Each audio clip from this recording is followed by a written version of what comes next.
ऐं नाज़रीन हाणे रुकंदासीं नवदेरो जो। नवदेरो में दादू केनाल में ट्रिपो ॾेई मुबैना आपघात कंदड़ नौजवान जो लाश ठाहियो आहे। यासीन जीहू जो लाश नवदेरो भरसा ॻोठ फुलपोटा वटां मिलियो आहे। पुलिस इतला ते वाक़े वारे हंधि पहुची लाश ॿाहिरि कढाए वरितो आहे।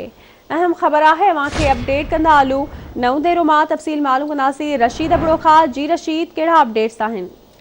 जी बिल्कुल, नवदेरो थाने जी हद ॻोठ फुलपोटा वटां जेको आहे त दादू किनाल जे रेगुलेटर में नौजवान जो जेको आहे त लाश आपाशी खाते जे मुलाज़िमनि पारां ॾिसण खां पोइ नवदेरो पुलिस खे इतला ॾिनो वियो, जंहिंखां पोइ पुलिस पहुची उते लाश ॿाहिरि कढाए वरितो आहे। जॾहिं त नौजवान जी जेका सुञाणप आहे उहा लाड़काणे जे नज़रमाला वासी यासीन जेहो तौर थी आहे।